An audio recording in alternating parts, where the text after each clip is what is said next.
আসসালামু আলাইকুম।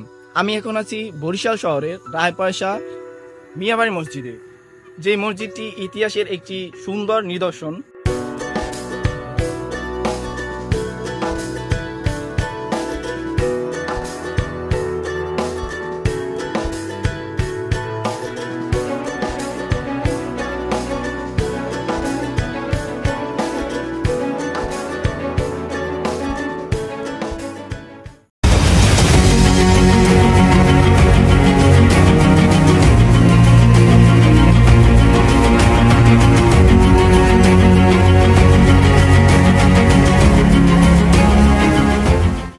এই মসজিদটি প্রতিষ্ঠাতা হয়েছে আজ থেকে 200 বছর আগে।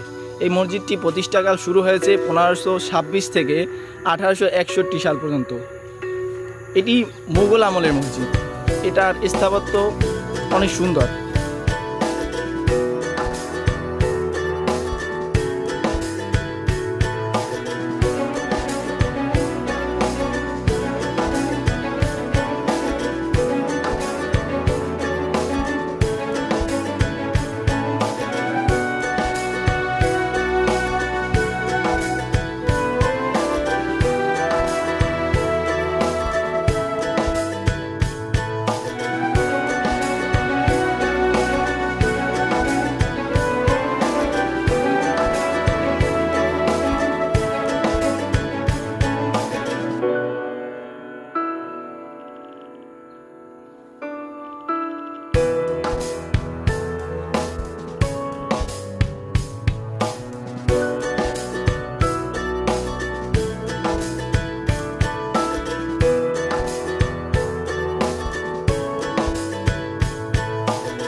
এখানে ভিতরটা বেশ অন্ধকার। এর কারণ হলো এখন বিকাল 4:42 বাজে। আসরের নামাজ 5:15-তে।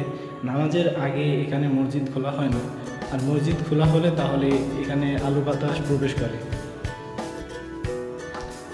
এখানে একটা মিম্বার আছে। মিম্বারে জুমার দিনে এখানে প্রচুর লোক হয়, অনেক দর্শনার্থী আসে এখানে ঘুরে। এখানে মাত্র 3টা কাতার, বাহিরে 4 থেকে 5টা কাতার হবে। এখানে আপনার প্রতি শুক্রবার অথবা ঈদে মানুষ আসে। এখানে রমজানেও ইফতারের আয়োজন করা হয়, ঈদের নামাজ এই জায়গায় হয়। এলাকার মহল্লার মুসল্লিরা এখানেই নামাজ পড়ে। এই মসজিদটা এই অত্র এলাকায় 200 বছর আগে কোনো মসজিদ ছিল না। তখন হায়াত মাহমুদ এই মসজিদটা নির্মাণ করেন তাদের নিজেদের মহল্লার মানুষের নামাজের জন্য। সেই থেকে এই মসজিদটার এখন আছে। এই মসজিদটার এখন গুরুত্ব সরকারের কাছেও চলে গেছে। এখন আসরে আজানের সময় হয়েছে। ওই যে মুয়াজ্জিন আসতে আছে আসরে আজান দিতে। এইখানে প্রতিদিন 5 ওয়াক্ত নামাজ আদায় করা হয়। তারপর ঈদের নামাজ, তাছাড়া জুমার নামাজ। জুমার দিনে এখানে অনেক লোক আসে ঘুরতে। তাছাড়াও খুব সুন্দর কারুকার্য দেখতে আসে। লোকমুখে শোনা যায় এই মসজিদটি নির্মাণ করার আগে মিয়া সাহেবকে স্বপ্নে দেখানো হয়েছিল মসজিদটি নির্মাণের জন্য। এটা সত্য কিনা ঠিক জানি না।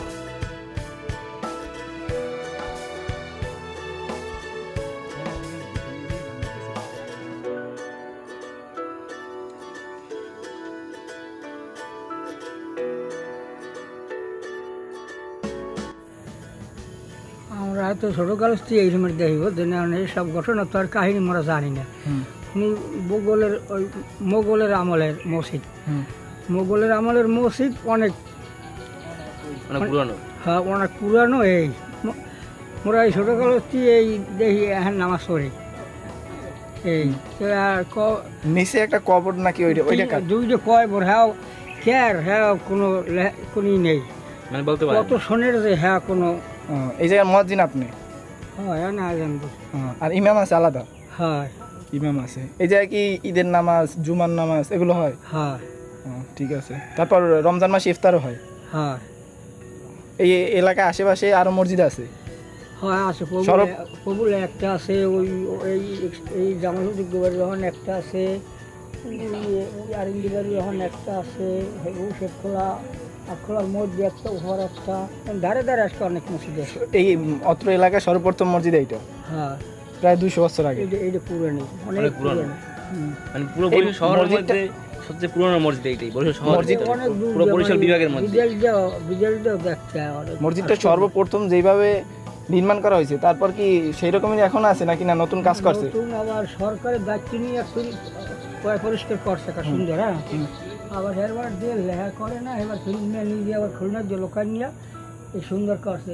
সব এখন ওই কালা হইলে ওই বেড়াল যে দলিয়ে দলিয়ে উঠেইয়া সুন্দর আবার রং করছে। এই যে সব একটা সব কোভাই টোভাই উঠে গিয়ে এখন এবার ওই মানে রড দিয়ে জ্বালিয়ে নিয়ে বান দেয়া, এবার আবার ওই আবার রং করছে। চুন সুলকি অনেক কিছু দিয়ে বুঝলেন, এবার ঢালাই করছে। তো যে মসজিদটা নির্মাণ করছে লেহার ছেলে অথবা নাতি এরকম কেউ আছে? এই জায়গায় দেখাশোনা করতে আপনার সঙ্গে? আসলে মেয়ে বাড়ির 5 বাড়ির মধ্যে 1 বাড়ি আছে অসুস্থ, ঢাকা। আর বাড়ির ছেলেরা আছে আর ঢাকা, একজনের ঢাকা 6তলা গার্মেন্টস আছে বুঝলেন। আবার কুয়াবেড়া জায়গা কিনে দোকান টোকান দিয়ে গেছে, মানে আছে এরা ভালো আছে। এখন এটা 5 ভাইয়ের মধ্যে 1 ভাই জীবিত আছে, হ্যাঁ ঢাকা অসুস্থ। এখন এটা সরকারের দায়িত্বে চলে গেছে আর কি, সরকার দেখাশোনা করে এটার? এলাকার মানুষ এটা দেখাশোনা করে। হ্যাঁ এলাকার মানুষ সরকারের তো ওই সাইনবোর্ড দিয়ে গেছে বুঝলেন। সরকারের মানে এগুলো নিতে চায় আর কি, দিদি টিকি সব নিতে চায় বুঝলেন। এই দুইটা দিকেও নিতে চায়। হ্যাঁ মেয়েরা কিন্তু এলাকার মানুষ দিতে চাইতেছে না, ওই এলাকার মানুষ দিবে না, মেয়েরা দিতে চায় না। ওই সাইনবোর্ড দূর করলে সাইনবোর্ড লাগাই যাবে বুঝলেন। আচ্ছা ঠিক আছে, আজান দেন। আল্লাহু আকবার,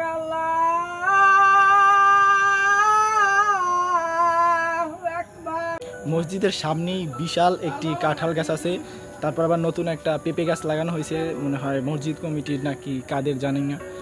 এই মসজিদটির সামনের সাইডে একটা, পিছের সাইডে একটা, দুই পাশে মোট 2টা দিঘি আছে। এই একটা দিঘি, তারপর সেই সামনের সাইডে আরেকটা দিঘি আছে।